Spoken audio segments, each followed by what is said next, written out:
Okay, DJ, do a thing, Pascal. Thank you. A car of mass 1000 kilograms traveling at 16 meters per second due east collides head-on with 1500 kilogram craft traveling at 25 meters per second due west. The vehicles collide head-on and stick together during the collision. Okay, you've got to keep your mask on just like I do when you're teaching. Okay, I know everybody thinks they must talk with the mask down, but that's when you need the mask the most. Okay, great, carry on. 3.1. State the principle of conservation of linear momentum in words. You can call them that. You can call anyone. There we go.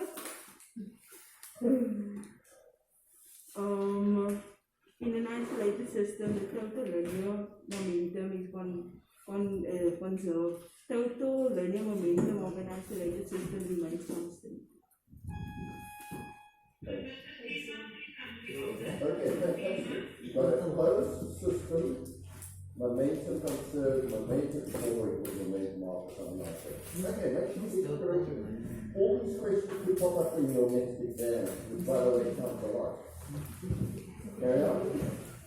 Calculate the velocity of the core truck system immediately after the collision. Okay.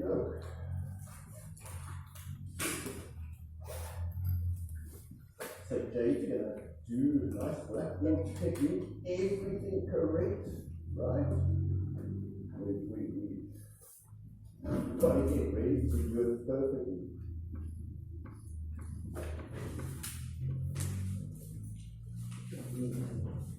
Great, and one, VI1, A2, VI2, big kaboom, and macho 2, and then there's a slightly different formula. So because they stick together after the collision, we're going to have one final velocity. Great, so we're going to have a slightly different formula. Well done.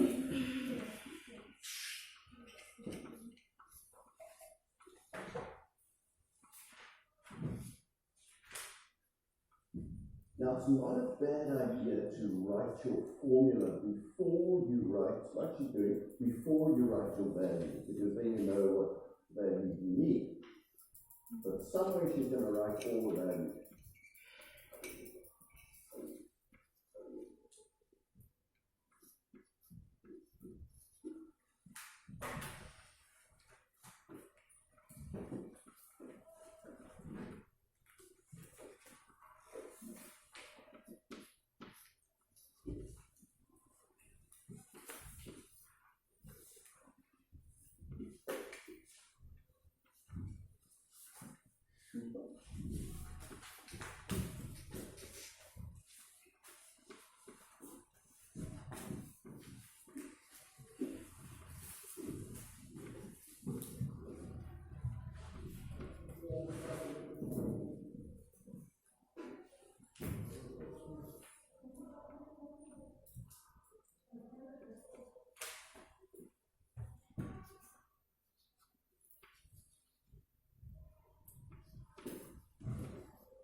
Okay, look how nice that is.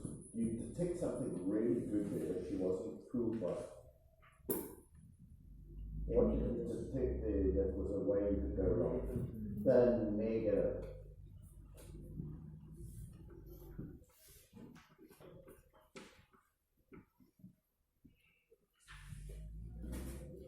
Don't do it again. And if you could just add literal values underneath them, what direction is positive?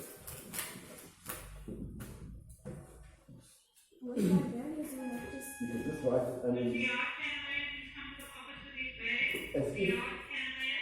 As if it were a variable, you can write it in the same column as the variable.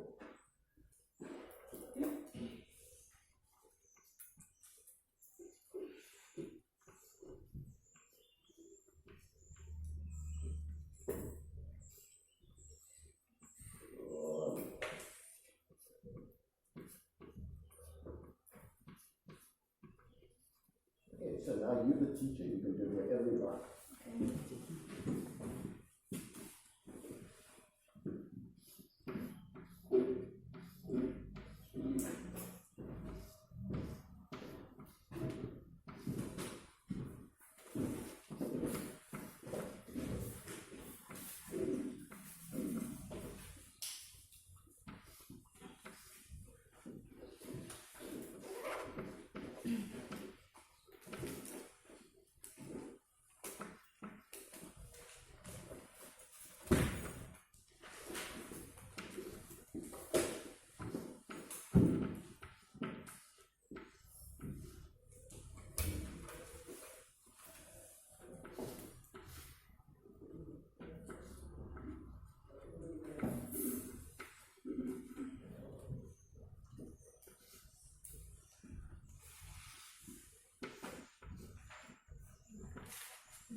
covering it up. Is it supposed to be a plus? Okay. Can I get something to... Is there piece of toilet paper there that you could use? I think that's the same one that you need to raise it up.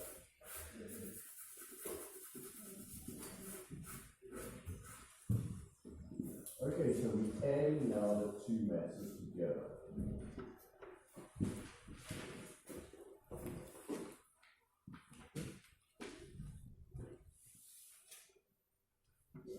So she wrote the formula, she substituted.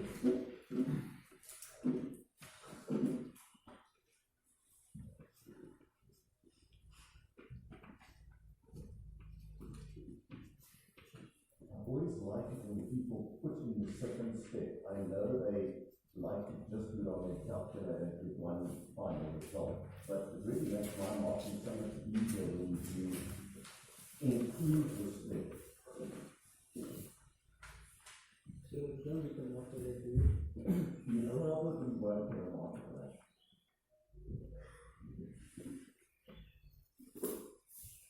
But if you go wrong, I may not be bothered to figure out where you go wrong to read out this thing. Because if you give me an answer that's wrong, you can ignore it. But if I can see, you forgot the minus, then at least I can maybe give you a mark.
Interpreted for the examiner what the negative answer is.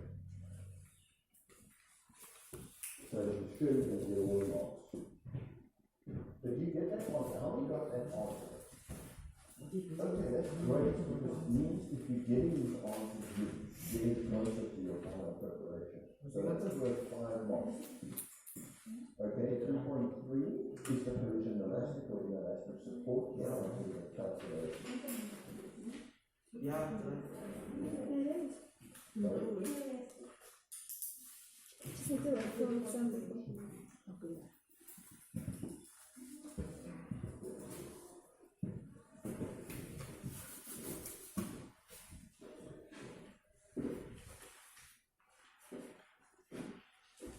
You want that up? Okay, so have you all applied for the examiner what an elastic collision is? That's the first thing. We're going to write down what is an elastic collision.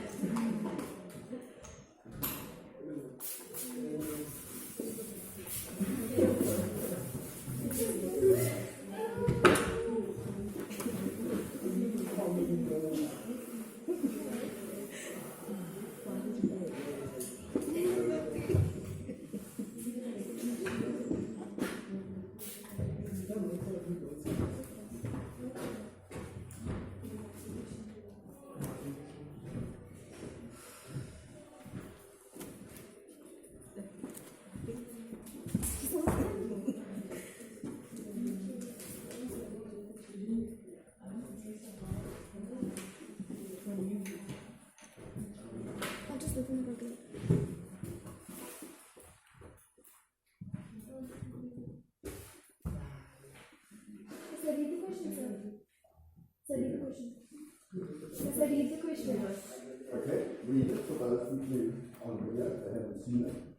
3.3. Is the collision elastic or inelastic? Support your answer by calculation.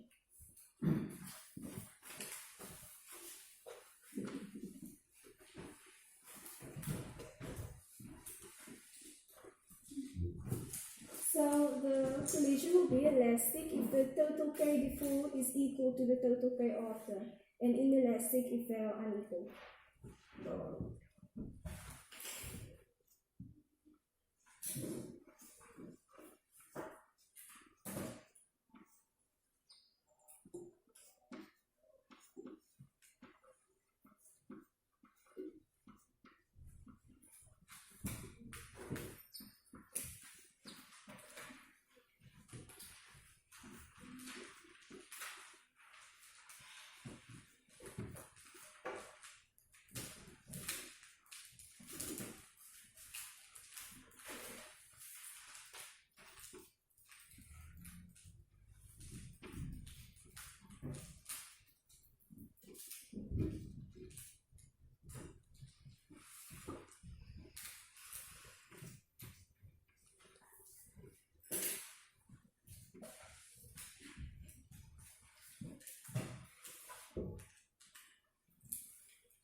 With a little water damage it.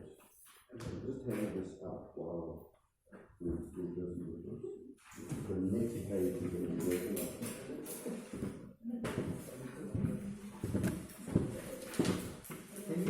It's a normal position. Yeah. This is the dual second page.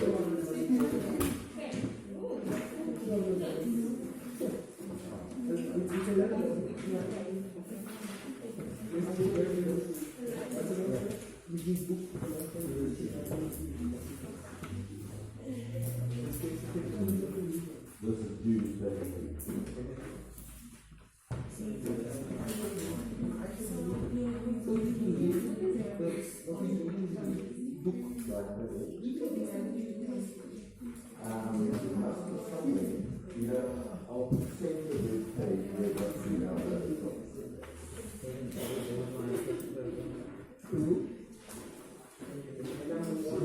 Everyone got one?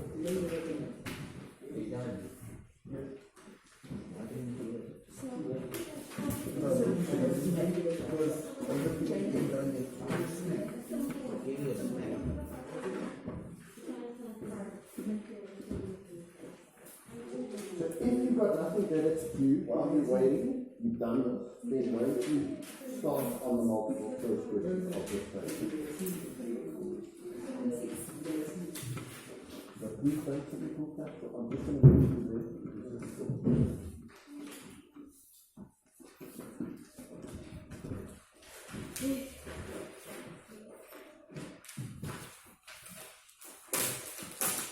Okay, who got the second after the 1924502? Only 1, 2, 3, 4. 5, 6, 7. Mr. 8. Okay, well done. And the rest see how it's done. And then it says the collision is inelastic because total kinetic before equals non-equal to the total kinetic after. Perfect. Now you can then way we can improve that.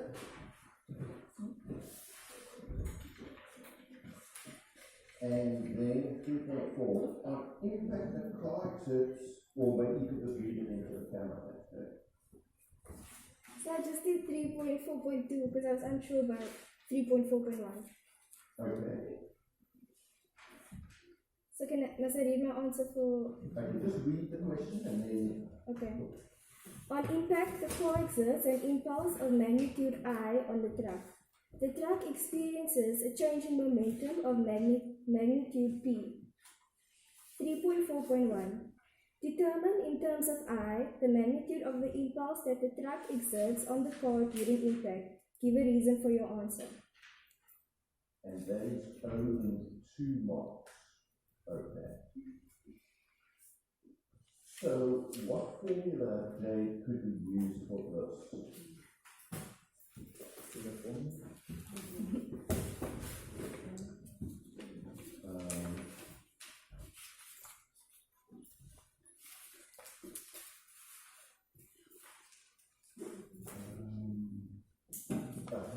So how would we do it?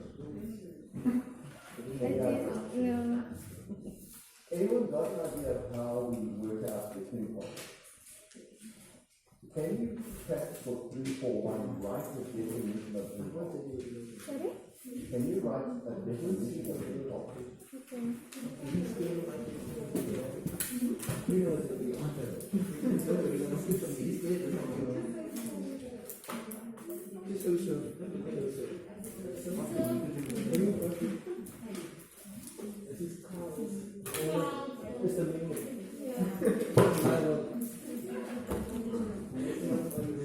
Which one? It's a whole thing.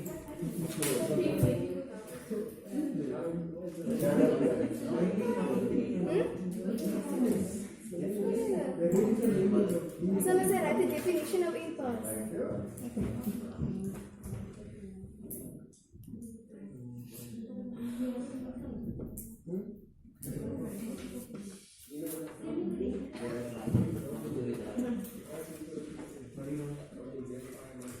So now I know the topic is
Guys, if you've got work on paper.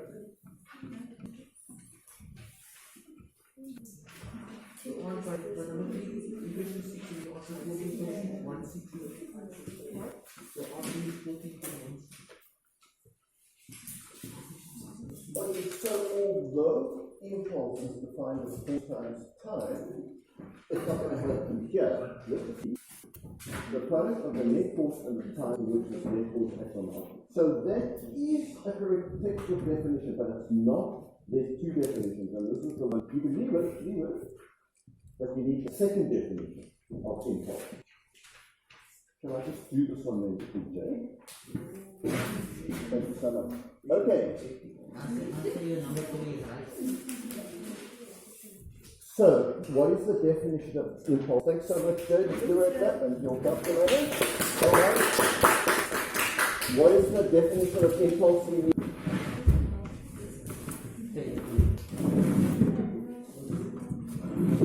What's the definition we need? No, another definition.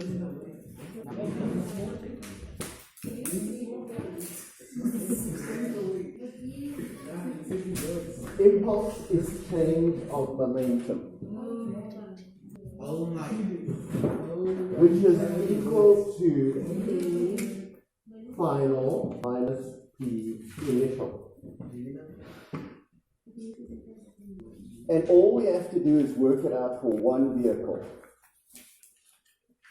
So let's choose any vehicle. So let's say P final of B minus P initial of B. Luckily, we've worked most of those out. So,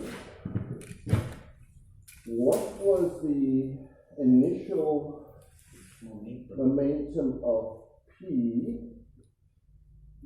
of the second one was this, right? We need looking for one that was a negative. Why do I see a... Oh, this is... Sorry, we wrapped it up. This is the second problem. It was this times that, or that times that. There we go. So there is the momentum of track B. That was before. So that is minus 375 minus 375 naught. And then what was its momentum after?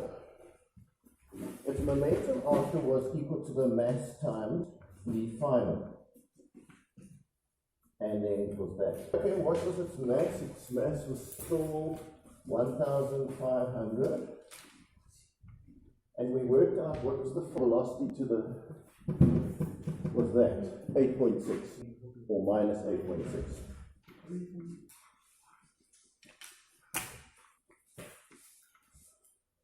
So this is going to be a negative minus this.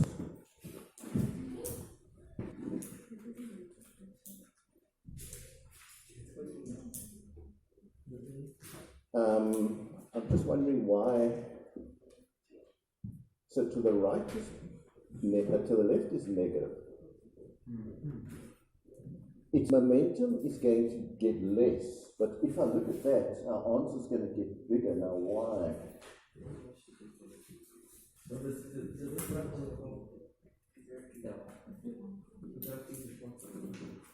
Okay, just work it out. What is this minus that?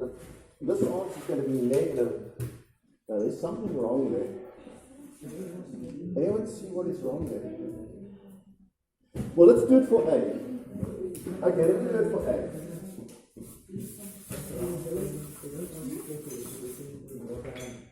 It should work for either. Yeah. We have to do it in terms of I. We don't want to calculate it, we want to do it in terms of Of just in terms of I. So I just say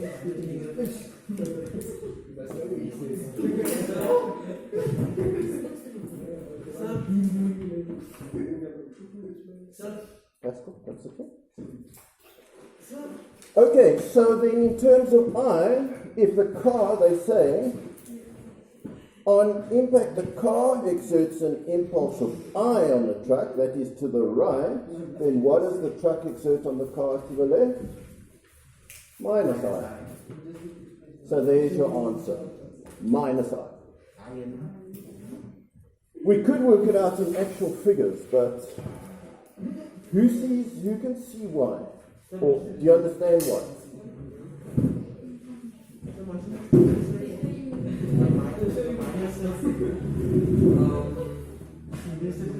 minus negative vector. Just say it a bit louder. Well, they are saying that on impact the car exerts an impulse of magnitude I on the truck. So they are saying that right is positive if you like, so the car is pushing on the truck this way, but the truck is pushing on the car with the same force times time this way, but negatively. So impulse to the left is always equal to impulse to the right. Anyone not understand that? Okay, do you understand that each is going to change the same amount of momentum? Let's see why. Okay, let's understand why. What is the definition of momentum? It's the product of force and time. So is the car pushing on the truck which direction? Which direction is the car crashing into the truck and pushing on it? To the left or the right? To the right. And is the truck pushing on the car, according to Newton 3, with the same amount of force? For the same length of time? Are they both pushing when they are in contact? For the same length of time? Well, how can it push if it's not touching? So they must be touching each other. So the impulse, force times time to the left, is equal to force times time to the right. And that's why if the impulse to the right, which is the car and the truck, is I, the impulse to the left is still minus I. So if we total the momentums before and after, it will always be the same.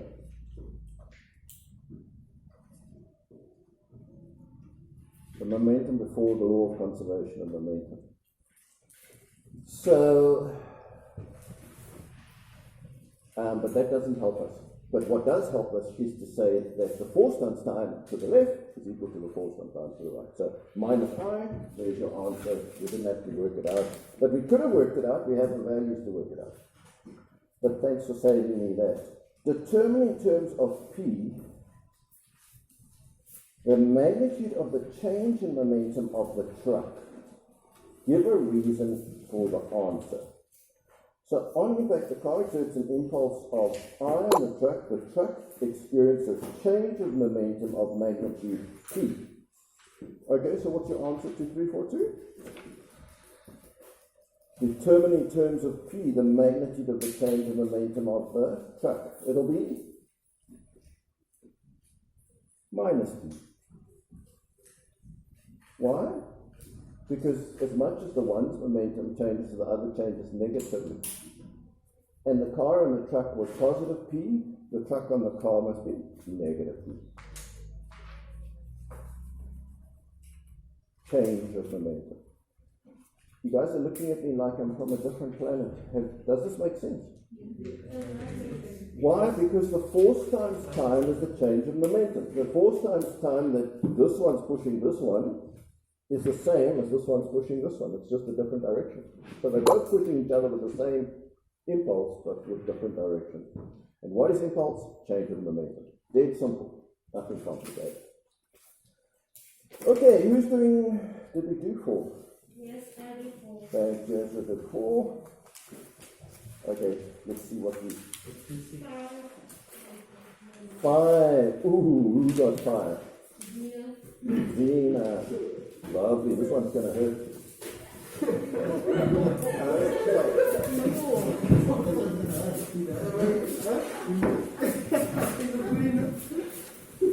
Not to discourage you, Zena, but I think we got the right person to do this one.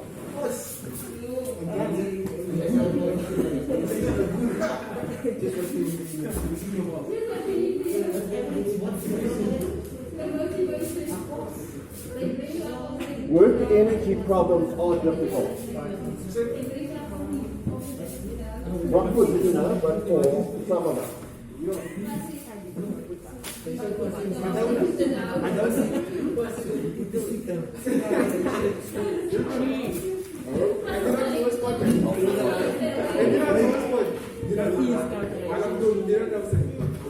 He's being bullied, tell him to move the whole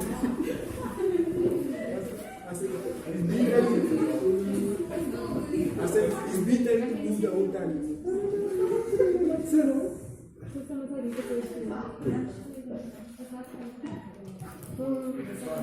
Question 5. A man pushes a crate of mass 10 kilograms with a force of 100 newtons up a rough surface inclined at 20 degrees horizontal. The crate is pushed 5 meters up the incline with an initial velocity of 1.5 meters per second. The coefficient of kinetic friction between the crate and the surface is 0.4. 5.1. Draw a labeled free body diagram to show all the forces acting on the crate.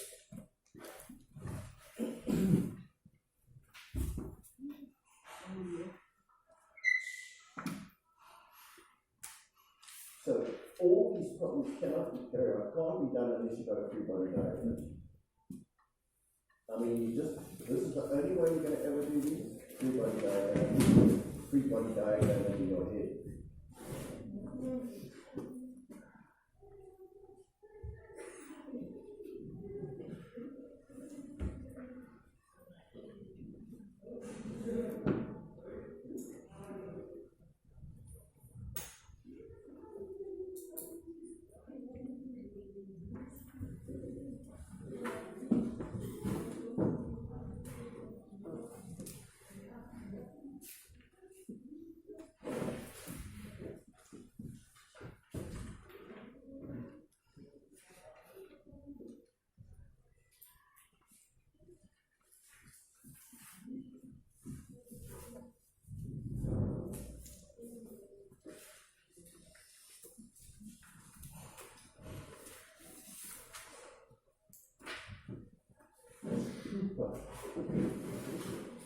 Is that correct or what? Yes. What does she have to give with that? Keys. A key. From this year, a key.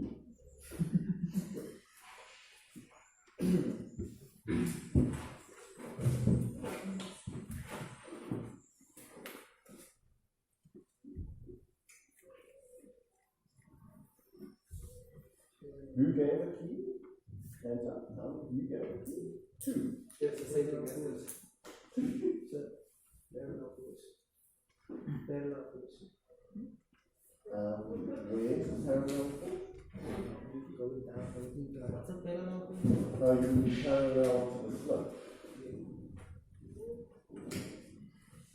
Move down. Oh. If you give force of gravity, do you give a force parallel and a force at right angles? Yeah. Or are they just components of that force of gravity? So I don't understand what you said. Okay, what I'm saying is you could leave out FG and give one parallel and one normal. but that is more correct. But I like what you're thinking. You're thinking there could be a component that is force parallel, because we're going to maybe use it in the second question. We're definitely going to use it in one of the questions, force parallel.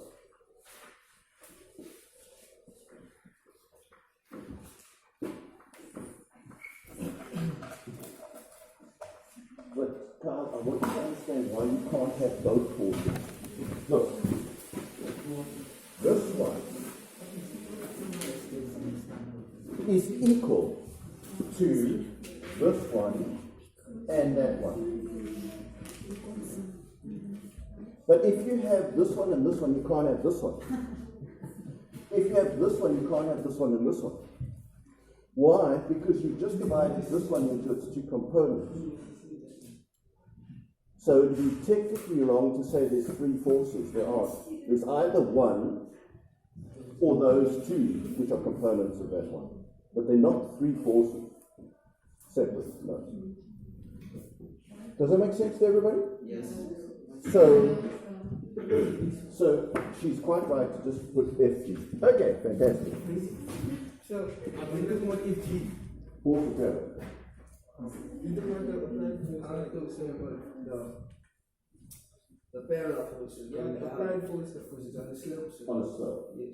But do you realize that this parallel is just a component of FG? You realize that those two are components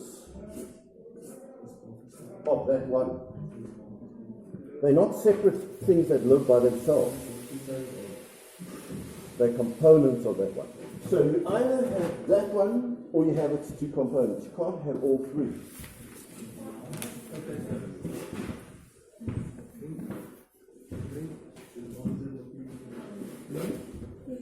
That's perfect. Okay, 5.2. Calculate the work done by gravity.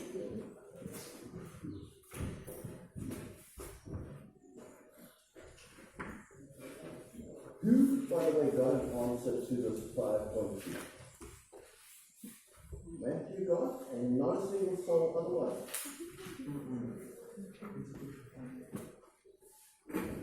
No one knows how much work was done by gravity, except Zeno. And Matthew.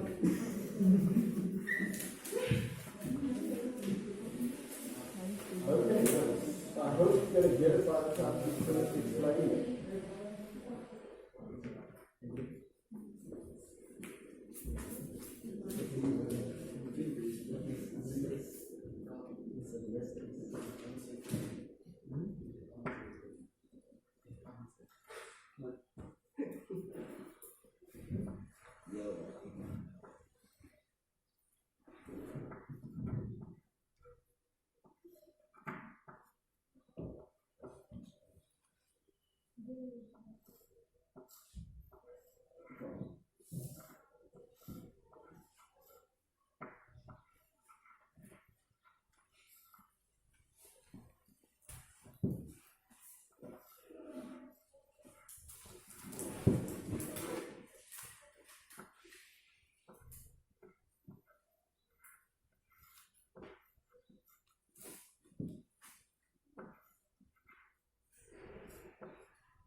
So Zena, why don't you explain to us why it's 90 and 20?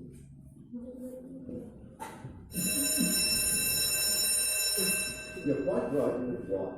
Can I use this? So when you're getting theta, so for example, when you're calculating the normal, you take your pen and then you point it in the direction of the applied force, and then turn your pen until you reach the normal, which is going to be 90 degrees. So because it's cos of 90. When you're doing friction, which is on the other side, you take your pen, you point it in the direction of the applied force, take a roll around, and it's cos 180. But for gravity, you need to, because it's on an inclined plane, you need to include the force. So yes or no? You think this as the 90. So you take the force that they give you here, plus 90 when you're going up. So when you're coming down, then it's 90 minus that angle. That makes sense. That makes sense. I get Okay.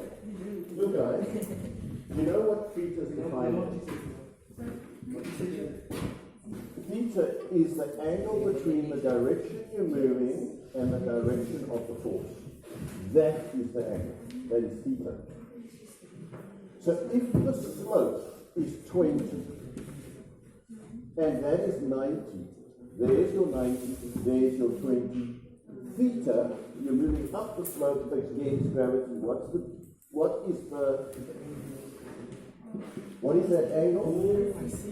Theta.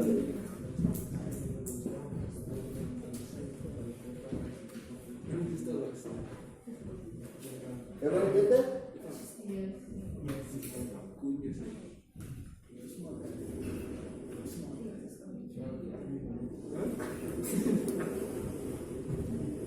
Calculate 3.1. Calculate the energy loss due to friction.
Does everybody understand why you use cos squared?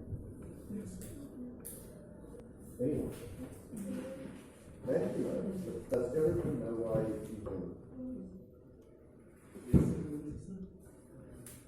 Curtis, why did you use cos squared?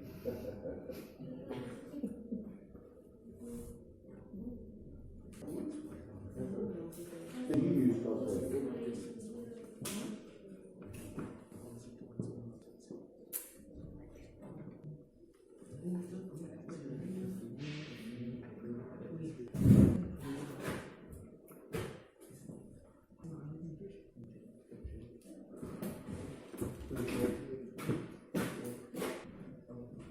Okay. This is your force normal, right?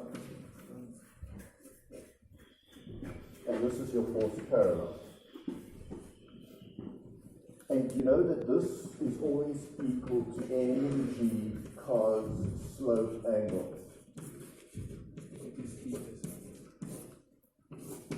You know that one, the normal force is always the weight times cos of the slope angle. one is always equal to mg sine the slope angle, which in this case is 20. So, but to work out your kinetic friction, you're not involved with that, you're involved with this one, the normal times mu. And that's all you have to do. You have to burn that into your memory. The normal force is mg cos slope angle. mg cos 20. Burn it into your memory. And then when she's going to do a problem involving moving up or down, something like that, then she's going to use this force. I think, but we'll see. Okay, so energy lost to friction is mg cos that, then she got, there's your normal force, and then you got force due to friction. Okay, anyone see a problem? Anyone see a problem here?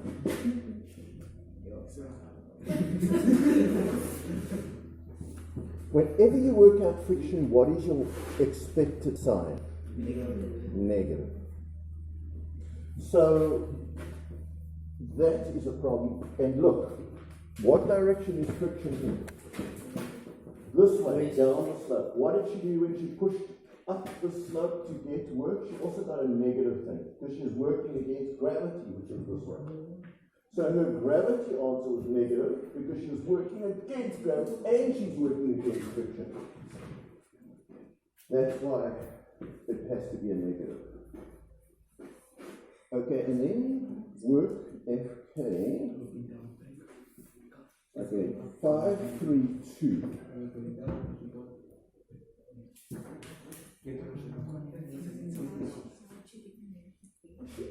So this number, was that all 5 3 1? All 5 3 1. Oh, I see. So you were working out the frictional force, right, from the normal force and the mu. Then she worked out force friction. So did you end up with a negative or positive answer? Negative. Okay. Any questions for her? Any questions regarding this? So all she did then was to go work done is equal to force times distance. Now she got cos 180. Where did you get your cos 180 from?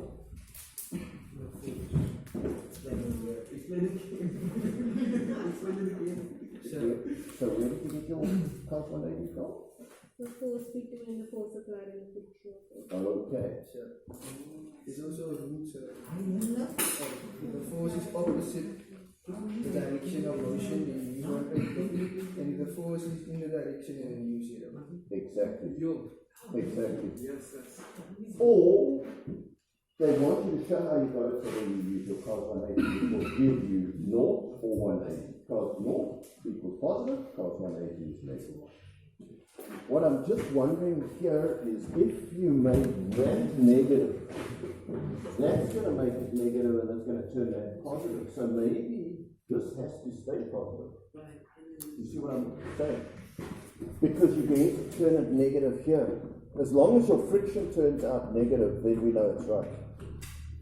So then maybe I'm mistaking to make you do this. Because this is the one that's going to turn the friction negative. Okay, so leave it positive and then get your friction. But always check that your frictional work is negative.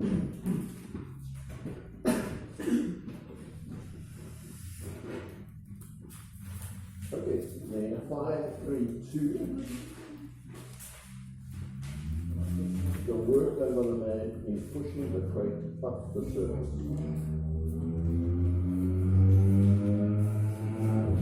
Let's skip that one. I think I skipped that one by mistake. I skipped that one by mistake. Okay, let me do it for you quickly. And then you can come back and do this one. Okay, so 5, 3, 2. What two works make up force net or work net times delta x equals going to be work net. I'm just trying to think what formula I would use best. What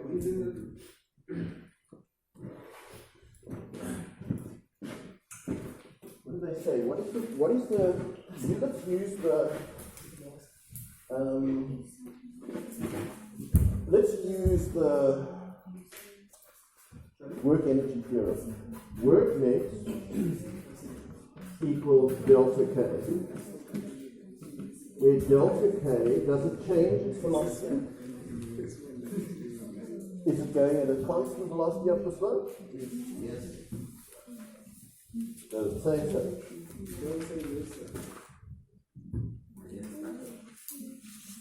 A man pushes a crate of mass 10 kilograms with a force of up a rough surface. The crate is pushed 5 meters up with an initial velocity of 1.5. Oh, okay, so we can't assume that, no, we don't know the final. Okay, so what are the two forces that are acting on work equals force times delta x cos theta.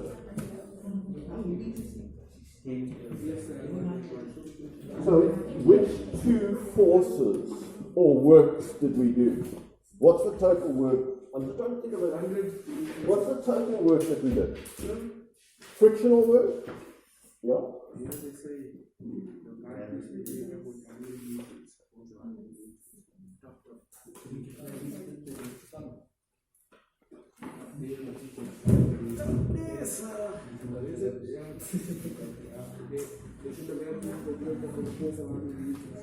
Okay, but how does it help us here?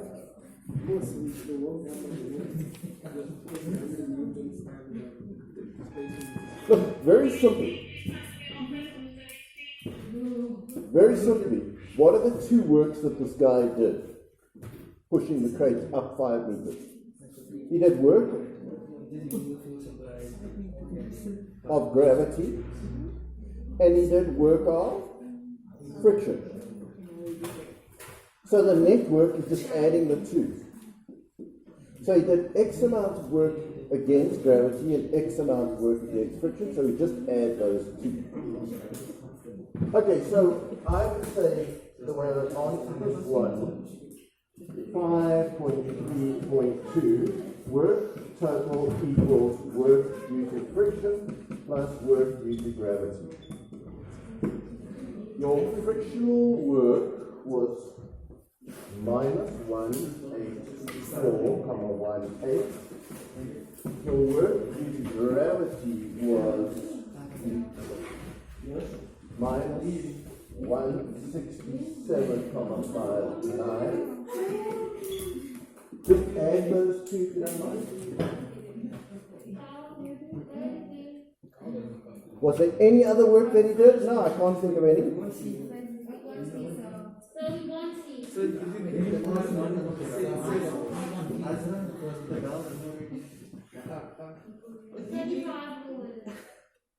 so what was the first one? So your amount was minus 251,77.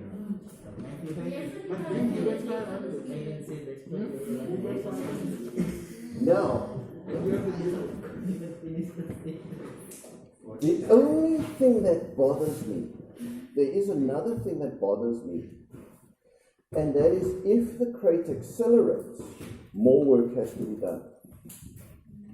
If it's moving at a constant rate, then we just add those two amounts of work, and that's the amount of work the man did.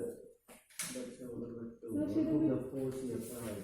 Yeah, what is the work of winning applied? That's true.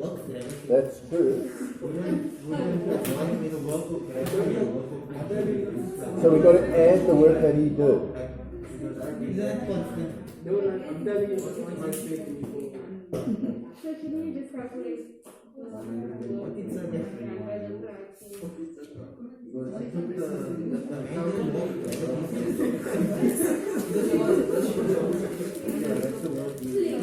Okay, let's do this again. That's how we take care of that. So we said up the slope is positive. Okay. How much did he, what's the force net? It's going to be force applied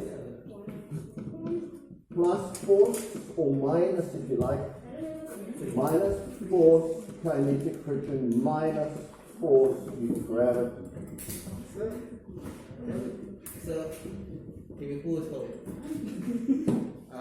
where does the gravity come from? That was the force that's pulling down the slope. The force of gravity. Okay. So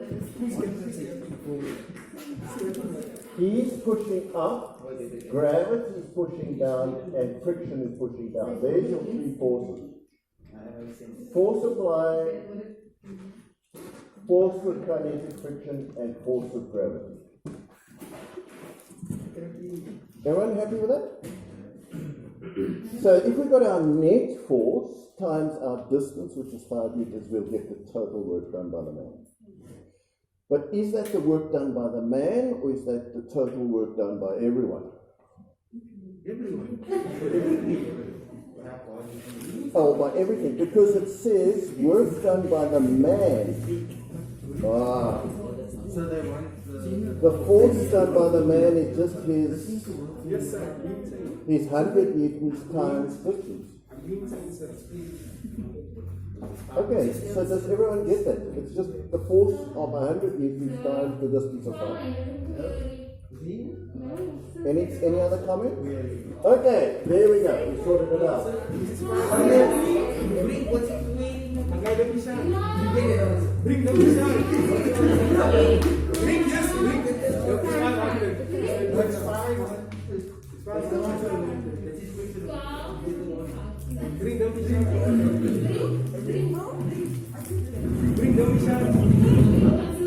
it's a safe zone.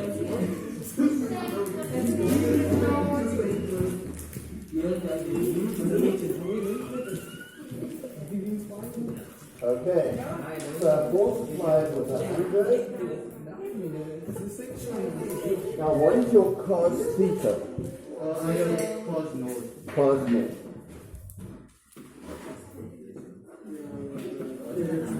So that comes to 500.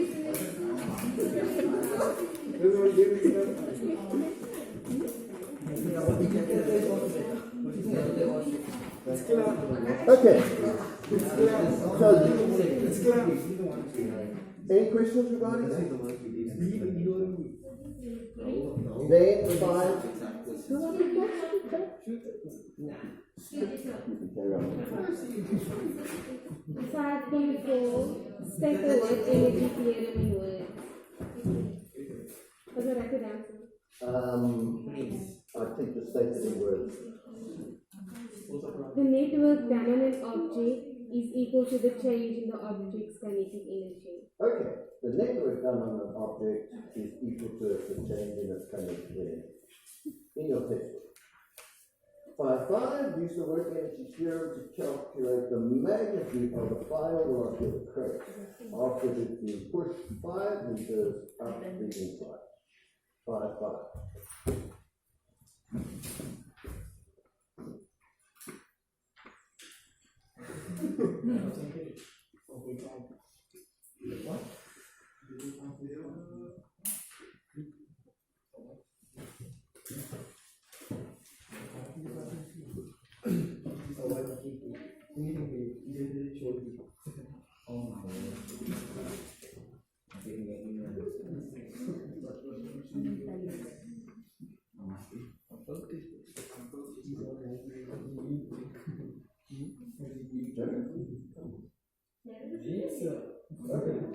God, you see that?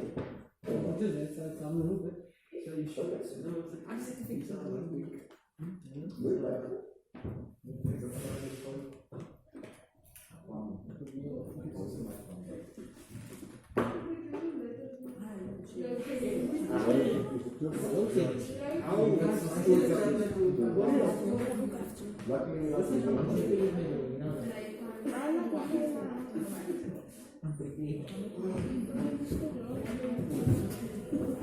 Luckily, this will still pick it up quite nicely, yeah.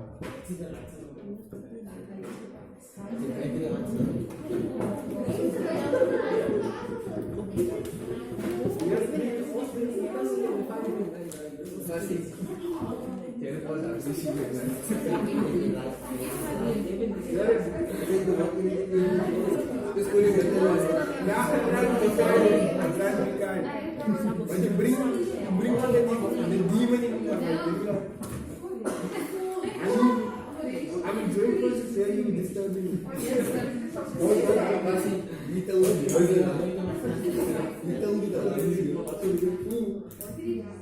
tell me the lights here. That must be. Why don't you put this down? I mean, I want to have a couple Okay, so just go ahead and take it out. Okay, so what have we got? We got 3 works.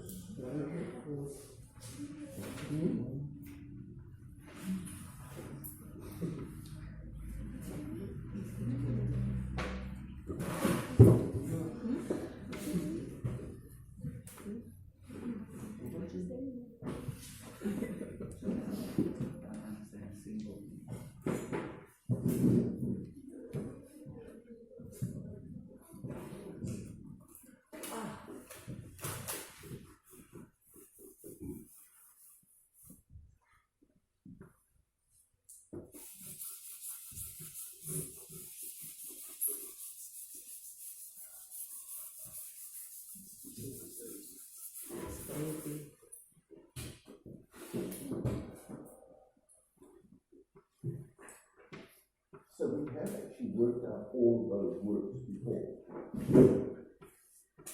We got the frictional work, we got the gravitational work, and we got the applied work.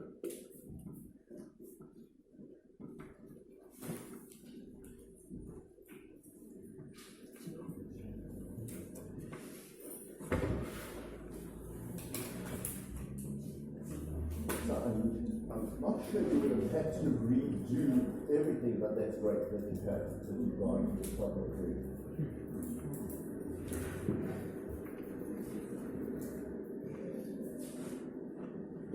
Make sure we get the same answers. 184, 167, and 500.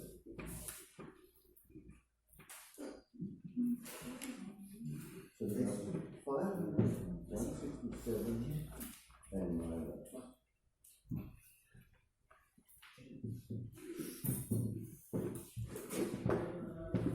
Zena, have you taken into account the 500 we got?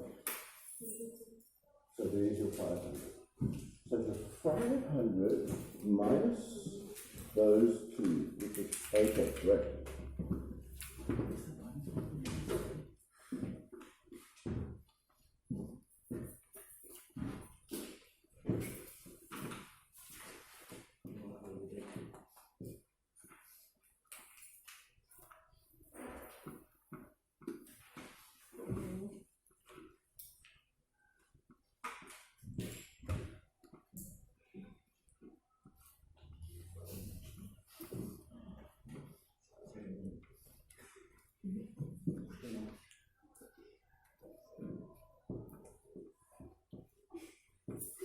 Zena, can I just ask why you've made your initial velocity naught? Should it be 1.5? V final minus V initial.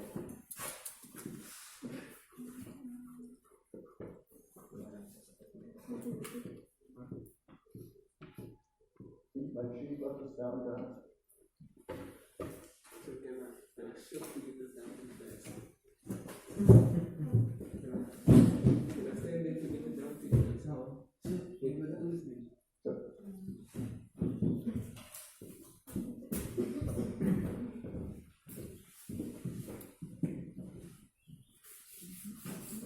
So you got 5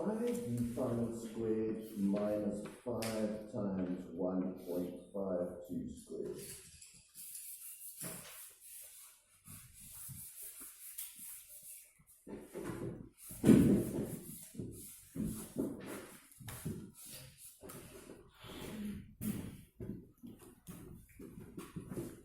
You see, these problems are quite tricky, but they're entirely soluble. But they are John tricky. Haven't you found it? Super tricky.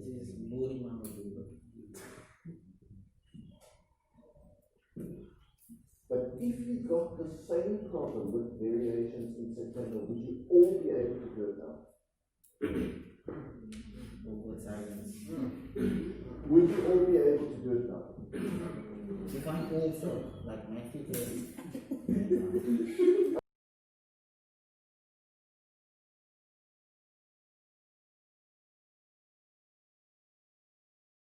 Do one just like this then? Thank you. Because I need to know that you can do it. So the greater the passage. Next week, we're going to start next week. Okay, for homework, everyone has to do this. Let's change just a few of the details. So the man, for homework, the man puts the crate of, let's double everything, 20 kilograms with a force of 200 newtons up an incline of 40 degrees.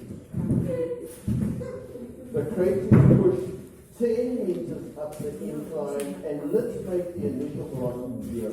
Let's double it. Okay, let's double it. Yeah. Won't the answer just be double? The only thing we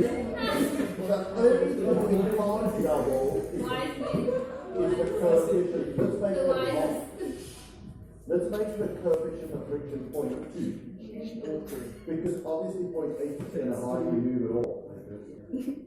So yeah, so double all your values and make your coefficient of friction half.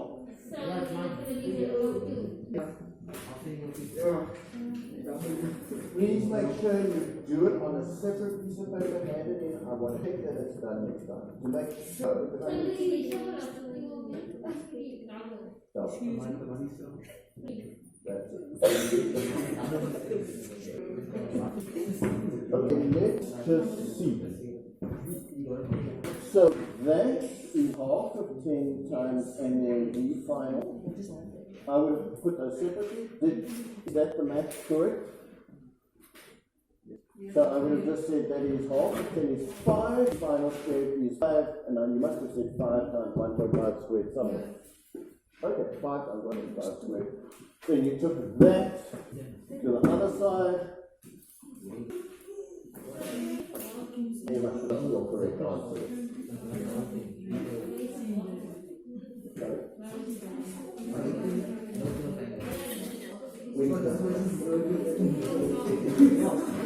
Okay, let's, who is doing number 6? Who was down to do number 6?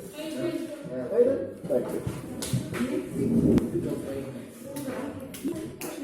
Can I run the board?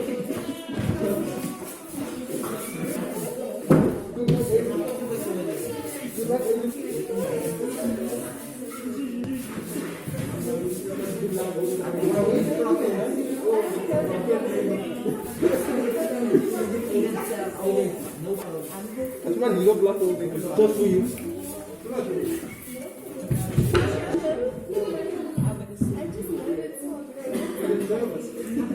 Are we?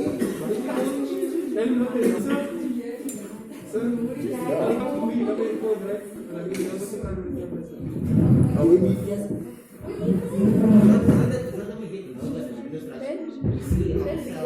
Are we? Now you see the video, you see yourself.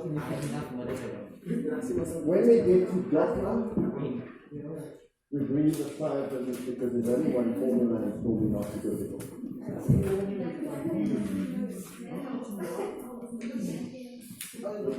Just read the problem for the next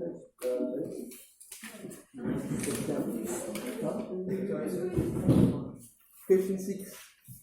The siren of the burglar alarm system has a frequency of 960 Hz. During a patrol, a security officer traveling in his car hears the siren of the alarm of the house and approaches the house at a constant velocity in a straight line. A detector in the officer's car registers frequency of the sound as 1,000 Hz. 6.1. Name the phenomenon responsible for the observed change in frequency, the Doppler effect. 6.2. Explain why the detector in the officer's car registers a higher frequency than that actually emitted by the house alarm. And that is because as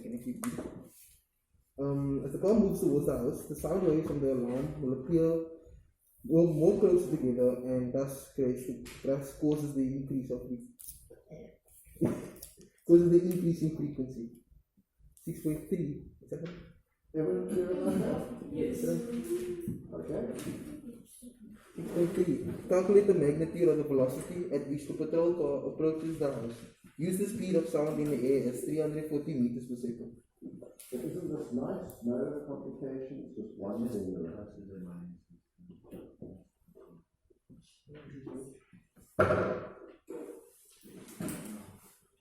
Think how much easier this is than working with your from.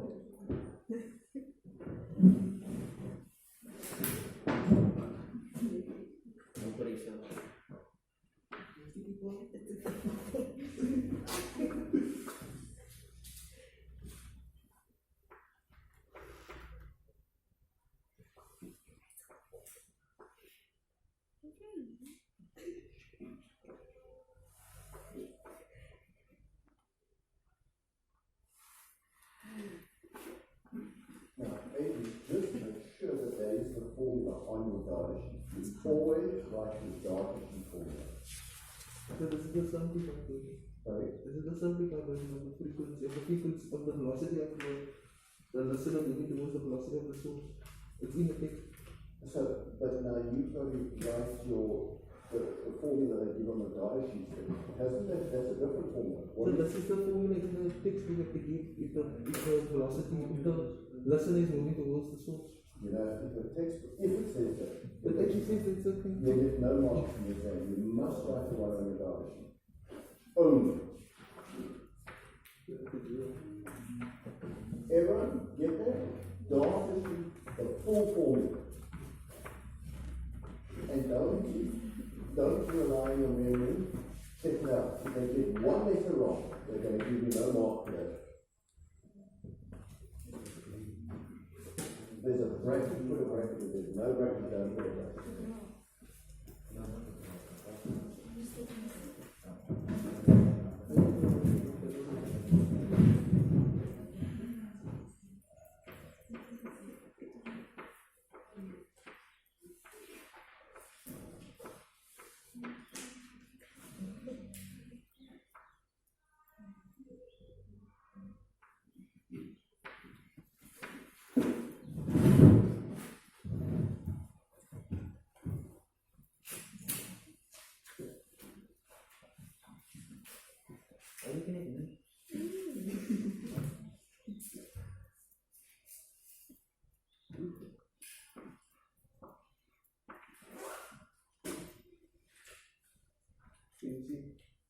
Yeah.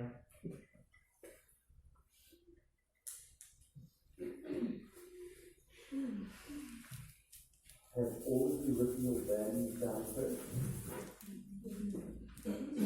You could substitute in the source north. You need to put that in there as well. So, The velocity of the source is 340. no, That's the speed of sound. So you must say 340 minus north.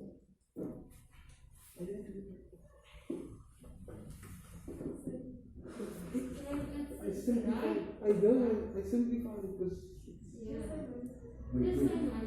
Minus north. Okay.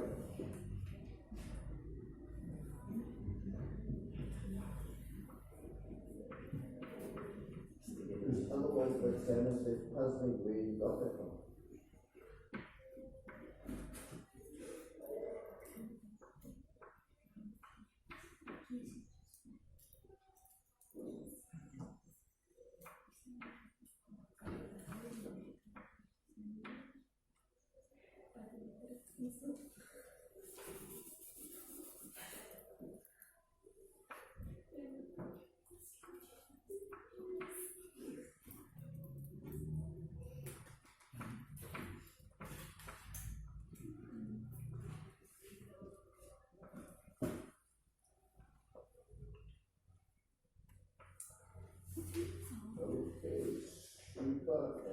once you just add directional load, do they ask for the magnitude? Oh no, they just ask for the magnitude of the loss, they don't ask for the direction. Great. And then 6.4, if put the top part, move it to the camera. Everyone get that? 14.16? Okay. And then this is 6.4. Your question paper, 6.4. If the patrol car or electrode starts at the highest speed, how much does it take to frequency as compared to the first observed frequency of 1000 Hz? Right, and only higher, lower than or equal to, higher, this will be higher. Yeah, if you approach it faster, then It will be higher. they don't ask for a reason. No. Thanks a lot, Adam.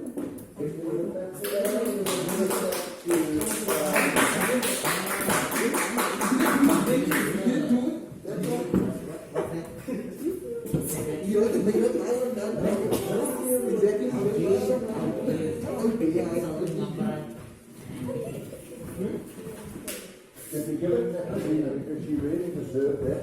Did we give you that? Okay, that was well done as well, Gina. Okay, you doing the next question 7? Alicia.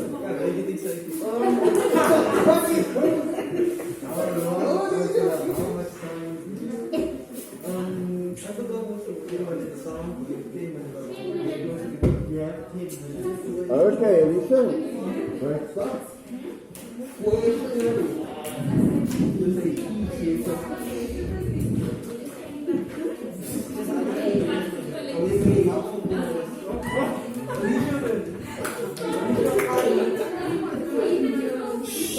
Just like the bow stuck.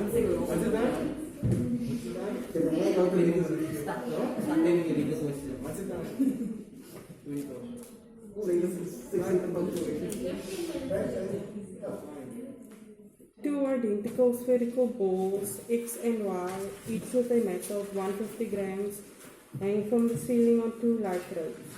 The charge on each ball is negative 20 nanocoulombs. The balls come to rest in the positions as shown in the diagram. Question 7.1. Calculate the number of electrons in excess on ball X.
Okay, so number of electrons is equal to charge divided by the charge on one electron.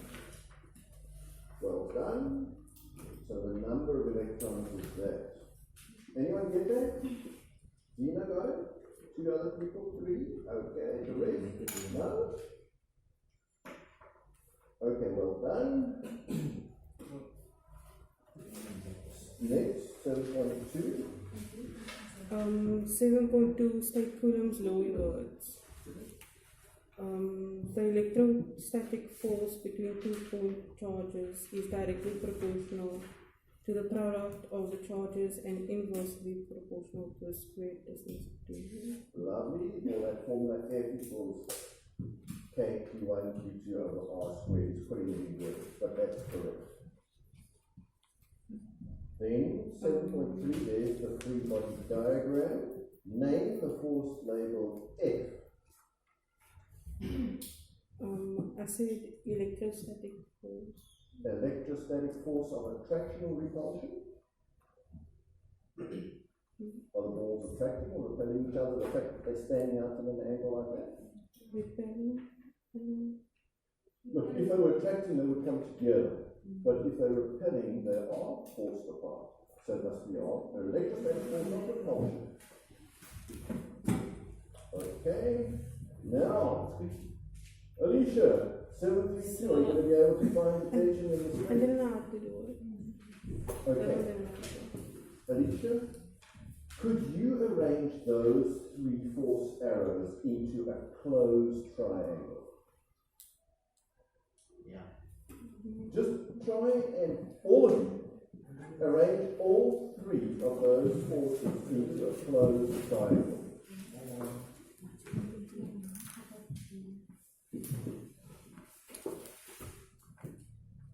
Because, and you can see it's going to be a right angle triangle. There you go, you've got the one down, the one to the right, and the one up.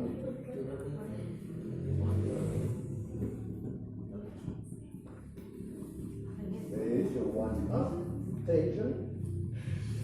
There's your one down, gravity. Okay, good. Do you know what that means when all the forces add up to a closed triangle? It means they're in equilibrium. And this whole system's in equilibrium because it's not moving. So we know the forces, if you add them all up, are going to equal 0. Okay. So now we can use trigonometry, right angle triangles to figure out the other. What is this? You have someone else? Okay. There's one part.